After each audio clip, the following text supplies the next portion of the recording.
Palpatine himself, Ian McDiarmid.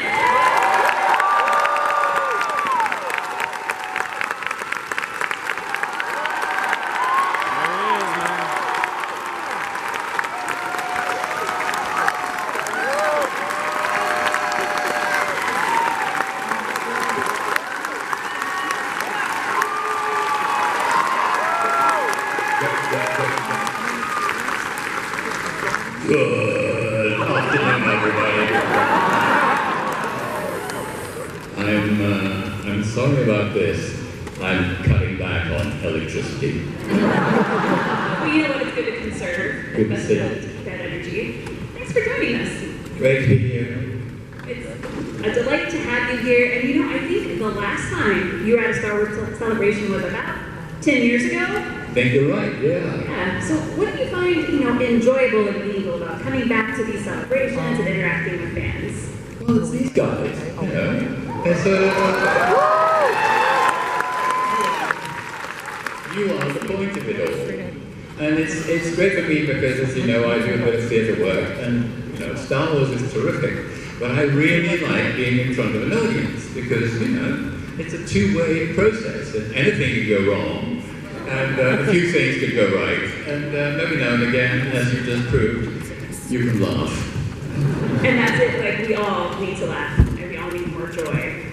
I wanna go back in time a little, and I heard a story when you were younger that you saw a show in Dundee, Scotland, and you described how the experience really captivated you, and you could still kind of see the faces of the performers years on. And I want to hear that story again and learn a little about what made it so captivating for you. Just to start, yes, acting about, well, when I was a kid at school, I'd be about 10 years old now, I think, and the class were going to perform a sort of mime dance thing in front of the choir. And the choir was singing Waltzing Matilda, great Australian national song. And Waltzing Matilda is about this tramp, character part straight away. And the teacher said, all of those who would like to audition for the part, put their hands up. And to my great surprise, shy boy that I was, this hand went straight up in the air. And so they said, well, wait your turn, there's another 10 people in front of you. And I watched those 10 people, and I had real self-confidence to think I could maybe do it a little better than them. And I didn't know why I thought that. And I went out anyway, I did it, and I got the part. And I realized there was something inside me that needed to do it. So when people say, why did you become an actor? How did that happen? The answer is, I don't know really, because it sort of happened to me. Anyway, went on and did that show about this tramp. At one point, a diving called waterhole billabong, is the Australian term for it. And I dived into this rubber dinghy. I mean, not very far, I just crouched down. And the last lines of the song are something, "You'll never take me alive," said he, putting his hand up in the air. And that occasioned my first review from a young girl, same age as mine, who I was rather attracted to, I have to admit, even at that young age. And she said, "Ian, enjoyed the show, but you've just demonstrated what it's like to have constipation." So, as far as reviews are concerned, it's been downhill ever since. Not really. Well, you know what? Someone's got to display that and show it that. Yeah. Well, I also have heard you say since childhood that you've always been interested in playing villains, that you think they're the most interesting characters. Yeah. I think that worked out pretty well for you. Yes, I think that's right. I mean, carrying on my young career, when our gang, around the corner, we used to play games. Robin Hood was a popular one. And I always wanted to play the baddie. And they said, well, it's the Sheriff of Nottingham, but I'd done my research. And I said, no, it's King John. He's even worse. So even in those days, I was after the worst person in the world. I didn't know, of course, that I was going to be the worst person in the universe. To think I'm worse than Darth Vader.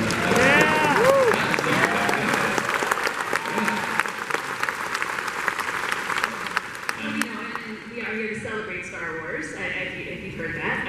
So let's jump a little to some Star Wars, Bob. Okay. Let's go back to Return of the Jedi, which was shooting principal photography 40 years ago in 1982. I know. Sorry. I was an old man then, I'm an older man now. Was this opportunity, something you aspired to, or did you see this as an unexpected challenge? Like, I'm going to try something new, I'm going to join this.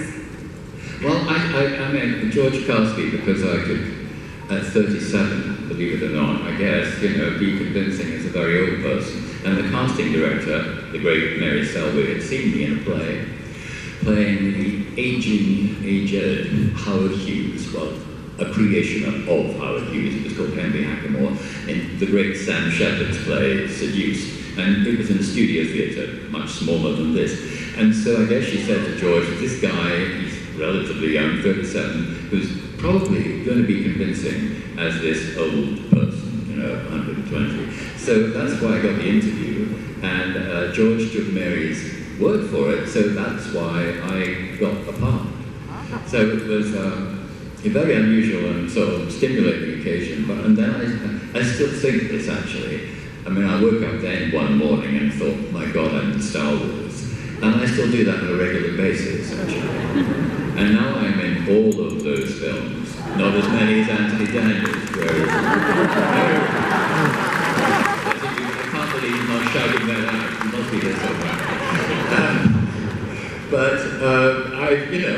It's happened 3 times. It was the first meeting with George, and then the prequel, the second meeting with George, and then for the third time, a phone conversation and a subsequent meeting with J.J. Abrams. So, you know the phrase, third time lucky. Well, I will say I've been lucky 3 times. I think we're the lucky ones there as well, I would say. Well, and you mentioned, you worked across the 3 trilogies now, and I'm curious, you worked with a young Mark Hamill, and then Hayden Christensen, and then Daisy Ridley. How has it been, interacting with these new generations, and have you learned anything from them? Yes, it's odd, I can tell you my age. You looked it up anyway, so it's no secret. I'm 78, but as I go on, from then, the sequence you just outlined, I always find you can learn so much from people younger than you. I also in a sense they keep you young, which isn't too helpful if you're playing an old man, but you know what I mean. And that kind of energy has always really stimulated me. And I was talking to some friends the other day. Even when I was much younger, I always seemed to be the oldest person in the room.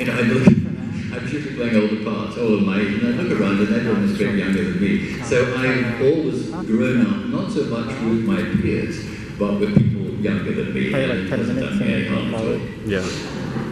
I just think you're an old soul, is what that's about. Is it? Okay. Yes. That's what I choose to think about when I think about how Return of the Jedi was 40 years ago. Oh, that's I was it's been some time. So talking about the Emperor, Star Wars really has some elements of being a silent movie, and so much of what the Emperor does is with facial expressions and these kind of grand gestures.